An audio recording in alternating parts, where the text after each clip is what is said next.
நம்மிடையே மறுபடியும் அப்படியே அவர்கள் வந்து எழுந்திருக்க வேண்டும். இது வந்து சிட் அண்ட் அப் வாக் என்று இதனை கூறுவார்கள்.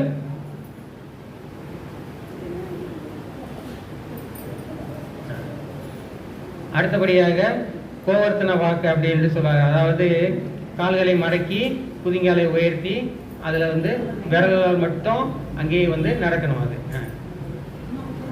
அந்த காலத்தில் ஏன் இந்த பேர் வந்துச்சுன்னா, அந்த காலத்தில் பால் கறக்கிறவங்க வந்து இந்த மாதிரி அமர்ந்த நிலையில் வந்து வெகு நேரம் வந்து பால் கறந்து நமக்கு கொடுக்கறதாக இருக்கும். கால்களுக்கு நன்ற பயிற்சியாக இருக்கும். இரத்த ஓட்டம் நன்றாக போய் வருவதாகவும் இருக்கக்கூடிய பயிற்சியாக இது இருக்கின்றது. Okay, thank you. அடுத்து நம்ம வந்து இப்போ ஆசனங்கள் பார்த்தோம். பேசிக் ஆசனம் இந்த மாதிரி பார்த்தோம். அடுத்தபடியாக நம்ம பார்க்க போகிறது வந்து அட்வான்ஸ் ஆசனங்கள் வந்து சில இதை நம்ம வந்து பார்க்க இருக்கின்றோம். அந்த வரிசையில் வந்து நமக்கு செய்து வர காத்திருக்கிறார்கள் அபினவ், கார்த்திக்.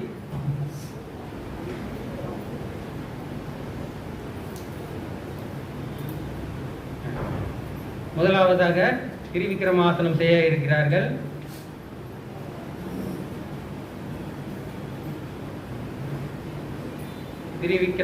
திரிவிக்ரமாசனமோ சித்திபாசனமோ வந்து இரண்டும் சேர்த்து செய்ய இருக்கிறார்கள். சுந்தர், டீச்சன், செல்வன், டீச்சன் செய்யுங்க.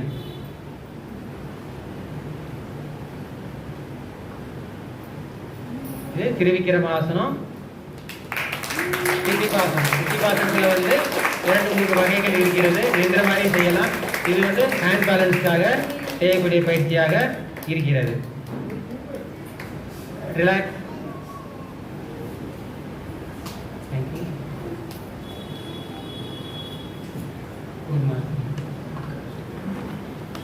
அடுத்தபடியாக கூர்மாசனமும் சக்கராசனத்தில் வேரியேஷனாகவும் செய்ய இருக்கிறார்கள்.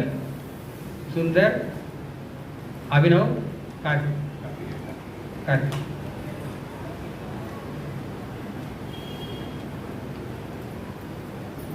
முதலில் சக்கராசனம், கூர்மாசனம். கூர்மம் என்றால் ஆமை, ஆமை போன்று இருக்கக்கூடியது.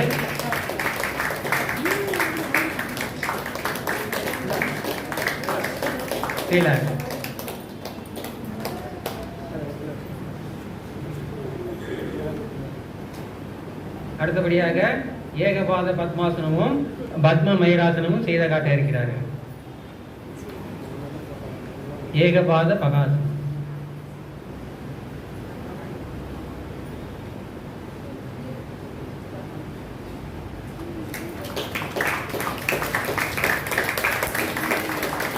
ரிலாக்ஸ்.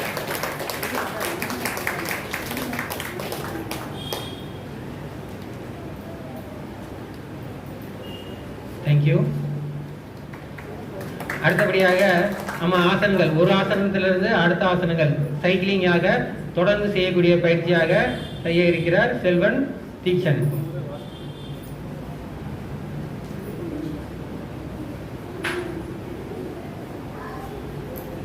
எளிமையாக தொடங்கி அப்படியே கொஞ்சம் கொஞ்சமாக ஆசனத்துடைய அதோடைய இதை வந்து கூட்டிக் கொண்டே செல்வதாக இருக்கும்.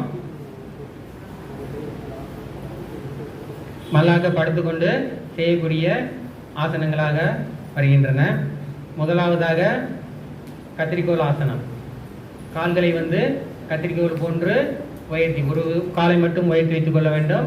கால் இரண்டையும் டிப்டோவாக கத்தி போன்று வைத்துக் கொள்ள வேண்டும். மாற்றி மாற்றி கால் மாற்றி மாற்றி செய்ய வேண்டும். இது கத்திரிக்கோள் ஆசனம் போன்று இருக்கும்.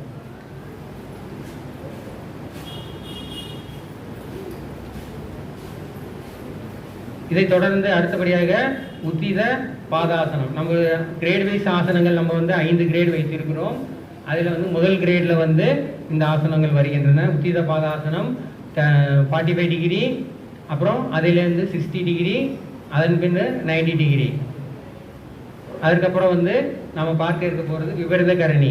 அதாவது சர்வாங்காசனம் செய்ய முடியாதவர்கள் முதல்ல வந்து விபரீத கரணி என்று பழகி அதன் பின் சர்வாங்காசனத்துக்கு வரலாம். இதற்கு பேர் வந்து, அதாவது இடுப்பில் கையை வச்சுருந்தாங்கன்னாக்கும் அதற்கு விபரீத கரணி என்றும், அதை நல்லா கீழே இறக்கி தோள்பட்டை வரைக்கும் கூட நம்ம வந்து மாற்றி கொண்டு வர முடியும். அதற்கு சர்வாங்காசனமாக இருக்கும். எல் மாதிரி வர வேண்டியதாக இருக்கும். இதிலே வந்து ஏகபாத விபரீத கரணி, ஏகபாத சிரசாசனம். ஒரு காலை மட்டும் மடக்கி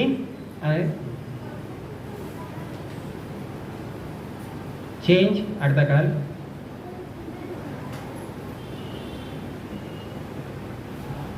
அடுத்து வந்து இதிலே வந்து அஸ்வினி முத்ரா. நம்ம வந்து முத்ரா எல்லாம் பார்த்தோம்.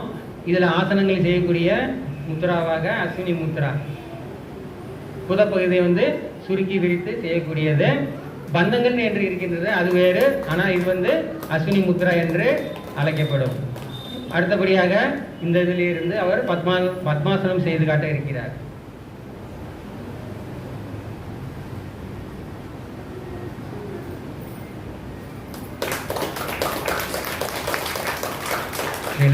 அடுத்து அவர் செய்ய இருப்பது சர்வ அங்க ஆசனம். அதிலே வந்து நல்லா தெரியுது, சர்வ அங்கம் என்றால் எல்லா அவயங்களுக்கும் உள்ளதாக இருக்கிறது. ஆசனங்களில் ராணி என்று நாம் இதனை அழைக்கின்றோம். சர்வங்க ஆசனம். அடுத்தபடியாக இந்த நிலையிலிருந்து அவர் காலாசனம் செய்ய இருக்கிறார். கால என்றால் கலப்பை போன்று இருக்கக்கூடியது. இது 4 ஸ்டேஜாக இருக்கிறது. ஒன்று முழங்காலுக்கு அந்த பக்கம் முட்டிங்கால் தாண்டி வர்றதாக இருக்கும். இரண்டாவது வந்து கண் பார்வை வந்து முட்டிங்காலுக்கு நேரம் இருக்கும்படியாக இருக்க வேண்டும். 3வது ஸ்டேஜ் வந்து முட்டிங்கால் தாண்டி இருக்கும்படியாக இருக்கும். 4வது ஸ்டேஜில் வந்து அவருடைய நாடியும் நெஞ்சு பகுதியும் தொட்டமணிக்கு இருக்கும். கால் டிப்போ காமிச்சு முழுமையாக வைத்திருப்பார். இது ஆலாசனம். ஆலாசனம் செய்த பிறகு அப்படியே அவர் வந்து அதை வந்து கர்ணபீடம் ஆசனமாக செய்ய இருக்கிறார். காலை மடக்கி வைத்துக் கொண்டால் இது கர்ணபீட ஆசனம். அடுத்தபடியாக லிங்க ஆசனம்.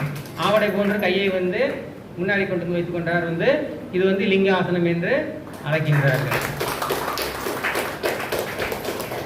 ரிலீஸ். எவ்வாறு நாம் சென்றோமோ அதே போன்று மறுபடியும் காலாசனம் 4, 3, 2, அப்புறம் சர்வாங்காசனம், விபரீத கரணி, உத்தித பாதாசனம். மெதுவாக 45 டிகிரி, 60 டிகிரி, 45 டிகிரி. நாம் வந்து பயிற்சியை வந்து எவ்வாறு தொடங்கினோமோ அதே போன்று பயிற்சியாக சாந்தி ஆசனம், ரிலாக்ஸ் பண்ணுறது வந்துவிட வேண்டும். இது வந்து ஒரு சின்ன ஒரு சைக்கிளிங், ஒரு தொடர்ந்து அடுத்தடுத்த ஆசனங்களை வந்து நாம் செய்து பழகக்கூடிய ஒரு பயிற்சியாக இருக்கின்றது. அடுத்து வந்து நம்ம வந்து இது தவிர ஆசனங்கள் தவிர வந்து நமக்கு வந்து பிராணாயாமமும் நம்ம வந்து நமது ஆலயத்தில் வந்து கற்றுக் கொடுக்கிறார்கள். அதில் வந்து ஒரு எளிமையான ஒரு 2 மட்டும் செய்து காட்ட இருக்கிறார் திரு பழனி அவர்கள். அதாவது செய்ய காட்ட இருக்கிறார்.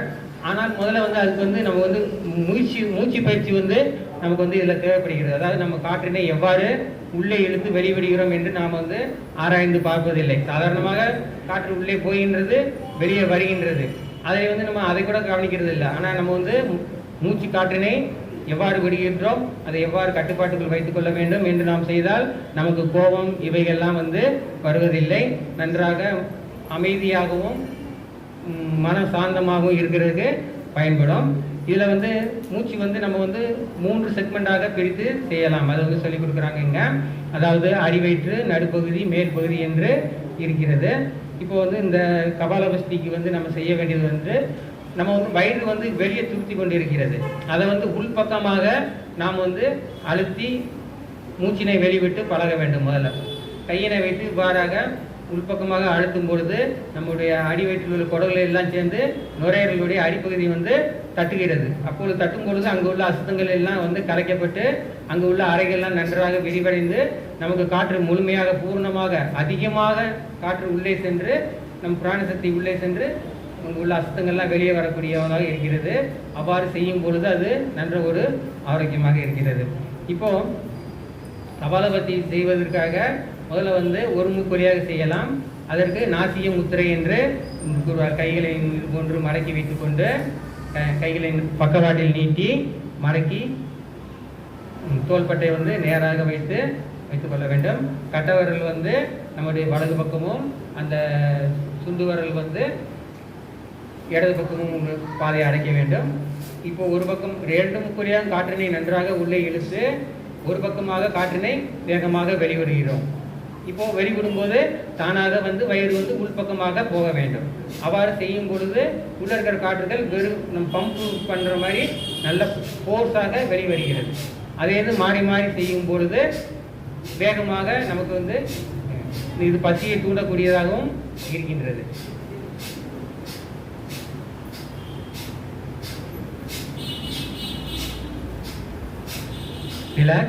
அடுத்தபடியாக இதே பயிற்சியினை வந்து கை சப்போர்ட் இல்லாமலே மெதுவாக நிதானமாக நாம் செய்து பழகலாம்.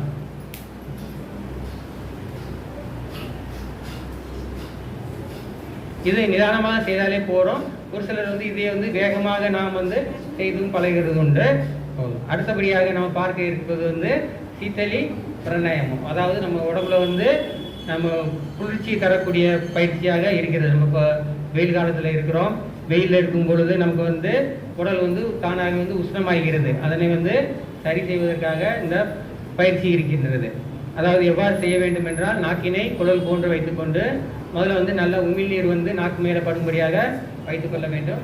குழல் வைத்துக்கொண்டு காற்றினை நிதானமாக மெதுவாக உள்ளே இழுக்க வேண்டும், சீராக இழுக்க வேண்டும். அவ்வாறு செல்லும் பொழுது வெளியுள்ள தட்பவெப்பத்திற்கும் அந்த உமிழ்நீர் உள்ள ஈரப்பதமும் நுரையீரலுக்குள்ளே சென்று அங்கே வந்து நன்றாக ஒரு குளுமையினை உண்டாக்கி அங்கே உள்ள அசுத்த காற்றுகள், சூடான காற்றுகளினை வெளியே விடுகிறது. வெளியே விடும் பொழுது நாம் வாயினை சரி செய்து கொண்டு மூக்கு வழியாக 2 மூக்கு வழியாகவும் நம்ம வந்து காற்றினை வெளிவிட வேண்டும். இதற்கு வந்து சீத்தளி பிராணாயாமம் என்று கூறுகிறார்கள். அடுத்தபடியாக வந்து கிரியா என்று இருக்கிறது. கிரியா என்றால் அதில் வந்து சட்கிரியா, பல கிரியா இருக்கிறது. அதாவது இப்போ செய்து காட்ட இருக்கிறேன். ஒரு மூக்கு வழியாக கேனை வச்சு தண்ணி ஊற்றி மறு மூக்கு வழியாக அந்த நீரினை வெளியிடுறது. அது வந்து நாம் வந்து சுத்தம் பண்ணுறது.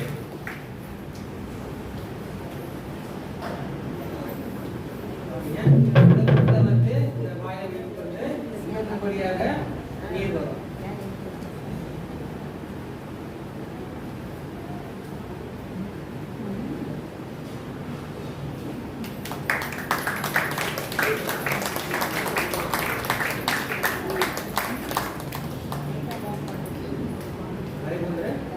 அடுத்த பக்கமும்